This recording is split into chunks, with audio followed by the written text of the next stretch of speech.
今日は日本で野生動物と触れ合える場所についてお話ししましょう。日本には自然を楽しめる場所がたくさんあり、そこにはユニークな動物たちが暮らしています。さらに、美しい自然環境の中で様々な動物たちと出会えるスポットがたくさんあります。今回は日本各地で野生動物と触れ合える素晴らしい場所をご紹介します。ぜひ最後までご覧いただき、次の旅の参考にしてくださいね。それでは早速始めましょう。長野県の地獄谷野猿公園は、温泉に浸かるニホンザルが見られることで有名です。雪が積もった温泉地で、たくさんの猿の親子が気持ちよさそうに温泉に浸かっている姿はとてもかわいいです。まるで人間のような愛嬌のある猿たちはスノーモンキーという愛称で親しまれています。一般的な動物園と違い、檻や囲いがなく、より野生の姿に近い猿たちを観察することができます。地獄谷野猿公園は自然豊かな山にあります。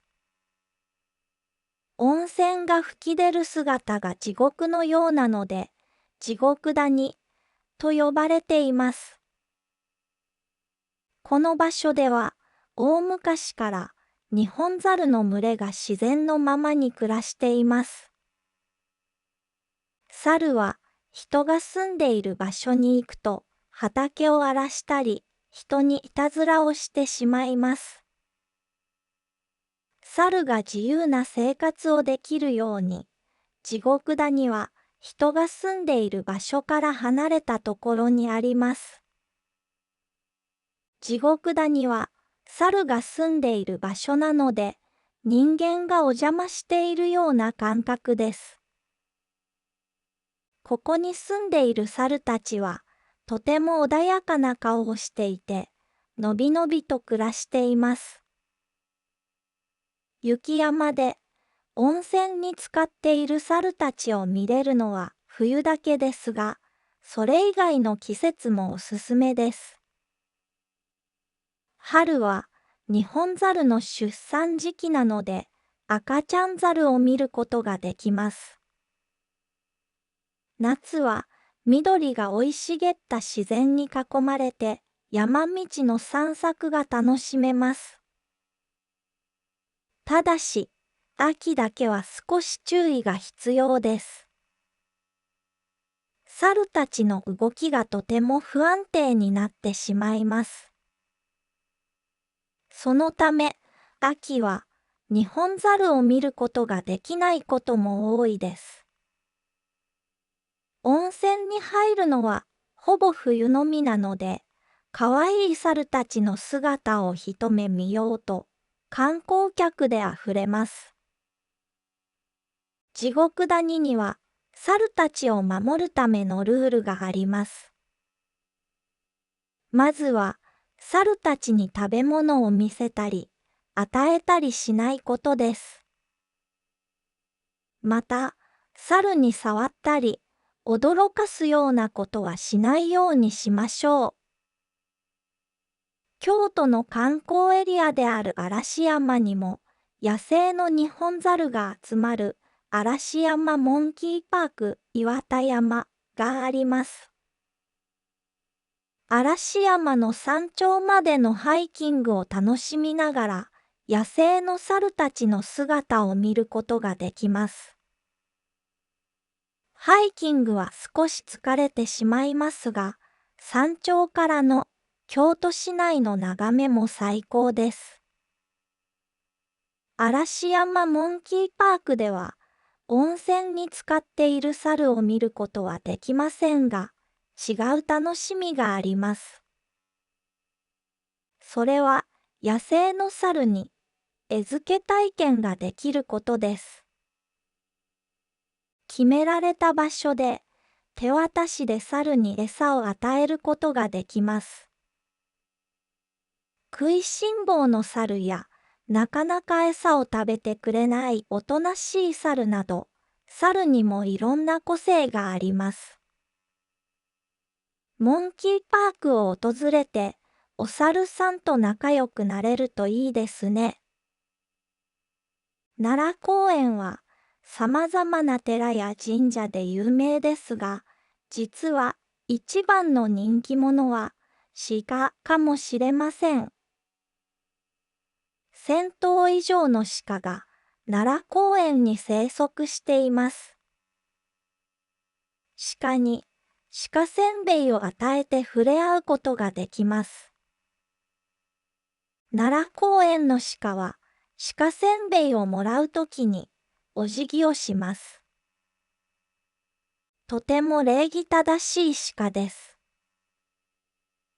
鹿せんべいは砂糖や塩が入っていない鹿用のご飯です。鹿せんべい以外は与えないようにしましょう。奈良公園では西暦750年頃にはすでに鹿が住んでいたようです。鹿は奈良公園の芝生も食べます。食べて出た糞をコガネムシが片付けてくれます。コガネムシが地中に運んだ糞が芝生の飼料になって、また芝生が生えてきます。その芝生をまた鹿が食べて、という自然のサイクルによって、奈良公園の美化が保たれています。鹿はおとなしそうで、とてもかわいいですが、野生動物なので、攻撃してくることもあります。追いかけたり、小さな子供だけで遊ばせないように注意をしましょう。広島県の大久野島は、うさぎたちに占領されている、と言っても過言ではありません。大久野島は、第二次世界大戦中に、陸軍の毒ガス工場があったことから、地図から消された島でした。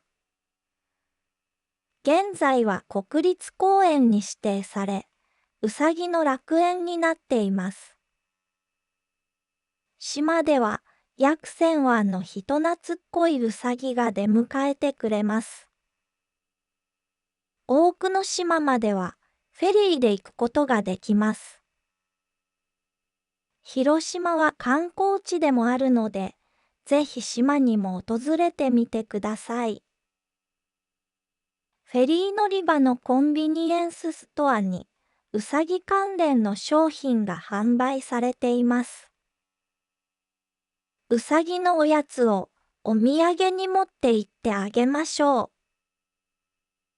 う。うさぎはふわふわしていて人懐っこくてかわいいですが、弱い動物なので注意も必要です。野生のうさぎは抱えられることに慣れていません。怖がり、暴れて落ちて骨折や怪我をする可能性があります。病気や怪我をすると野生環境で暮らせなくなってしまいます。無理に触れ合うことは避けましょう。餌を与えるときにも注意が必要です。餌を与えるときは道路の真ん中など危険な場所は避けましょう。うさぎが餌に夢中になっていると自転車にひかれてしまう可能性があります。安全な場所で餌を与えましょう。また、うさぎは人間の食べ物を食べることはできません。うさぎ用の餌を与えてあげてください。さらに、うさぎが食べ残した餌は持ち帰るようにしましょう。その場に放置しておくと、カラスの餌になります。カラスはうさぎを襲うので、危険です。うさぎが安全に暮らせるように、餌や食べ物を捨てないようにしましょう。次は、猫と触れ合える場所を紹介します。猫好きの方は、日本に来たら、猫カフェに行くかもしれませんね。猫カフェは、コーヒーや食事などをしながら、カフェの中で猫と触れ合える場所です。でも、今日は、自然のままに生きる猫と触れ合える場所を紹介したいと思います。小木島には、たくさんの猫が生息しています。小木島は、香川県の高松空港からフェリーで40分ほどで行ける島です。猫島と呼ばれることもあり、小木島を歩いていると、たくさんの猫に出会うことができる場所です。近年は少しずつ減ってきているようですが、今でも人懐っこい猫に会うことができます。小木島は全周約 7km の小さな島です。平地が少なく、山の斜面に家が建っています。港から民家が重なり合う独特の景色が見られます。夕日が美しい島としても知られています。路地を歩くと、神社や飲食店のそばで自由に歩いている野良猫の姿をよく見かけます。また、小木島はアートの島としても知られています。坂道や石段が迷路のように広がる小木島の集落を歩いていると、島のあちこちでアートに出会います。和風の宿もあるので、泊まりで遊びに行くのも楽しそうです。穏やかな海と素朴な猫に癒されること間違いなしです。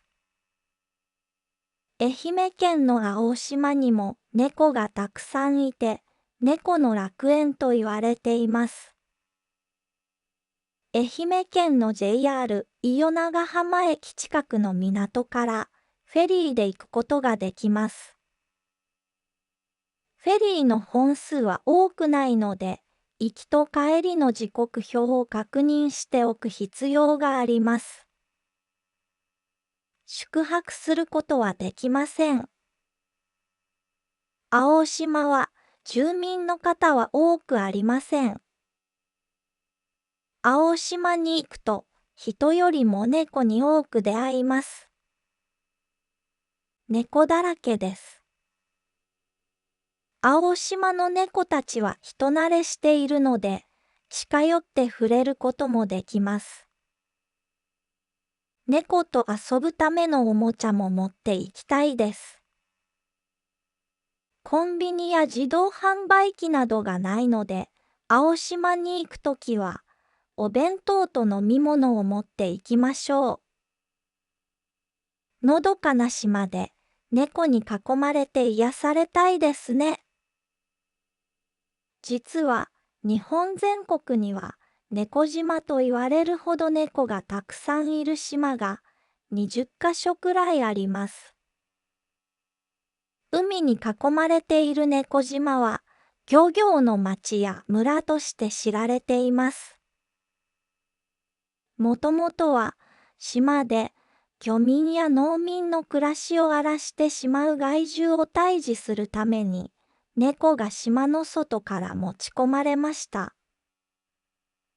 その猫たちがいつの間にか繁殖して多く暮らすようになっていったのが猫島の始まりです。猫島を訪れるときにいくつかの注意点があります。ほとんどの猫島は、スーパーやコンビニなどもないような小さな島です。持ち込んだ食べ物やペットボトルは、島に捨てず、必ず持ち帰るようにしましょう。また、かわいい猫たちに餌をあげるのは控えましょう。餌の与えすぎは、猫が病気になる恐れがあります。猫好きの観光客にとっても、島で暮らす住民や猫たちにとっても、楽園となるように過ごしたいですね。宮城県にある宮城蔵王キツネ村には100頭以上のキツネが住んでいます。キツネが住んでいる場所に人間がお邪魔することができます。キツネは人に慣れていて、至近距離で写真を撮ることもできます。決められた場所以外では触ったり餌をあげたりしないようにしましょう。キツネの抱っこ体験もすることができます。赤ちゃんギツネを抱っこしたいなら4月下旬から5月に訪れましょう。日本ではキツネは神様の使いだと言われています。垂れ下がった稲穂が尻尾に似ていることや、米を食べるネズミを退治することが由来となっています。そのため、蔵王キツネ村にも神社の鳥居があります。鳥居からひょっこり顔を出すキツネさんはかわいいです。キツネ村は子ギツネが見られる5月と冬毛がもふもふな1月ぐらいがおすすめのシーズンです。のびのび過ごす可愛らしいキツネたちに会いに行ってみてください。東京から約200キロ離れた御蔵島にはイルカが住んでいます。イルカと一緒に泳げるエコツアーもあります。御蔵島は古来の自然が残っている場所なので、イルカ以外にも大きな樹木や花、鳥なども見ることができます。また、御蔵島は山のような森になっているので、山からの湧き水が海に流れる様子も美しいです。ツアーが開催されているので、イルカと一緒に泳いだり、現地の人々と交流するのも楽しみの一つです。イリオモテヤマネコは、沖縄県の西表島に住んでいる希少な野生猫です。西表ヤマネコは夜行性なので、夜のツアーが開催されているので、運が良ければ会えるかもしれません。イリオモテヤマネコは野生の動物であり、絶滅が危惧されている個体数の少ないヤマネコです。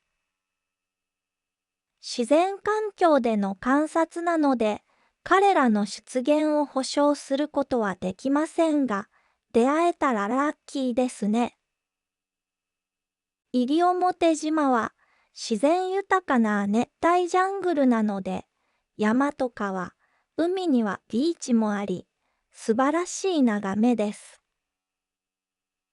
カヌーやトレッキングも楽しめるので、西表ヤマネコに会えなかったとしても、楽しめると思います。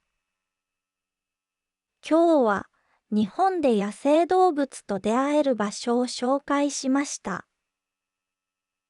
いかがでしたか？東京や京都など日本らしい観光地も素敵ですが、自然と動物に触れ合える場所も日本にはたくさんあります。ぜひ旅行先の一つに加えてみてくださいね。それではまた次回の動画でお会いしましょう。気になる場所があれば、ぜひコメントで教えてください。チャンネル登録と高評価もよろしくお願いします。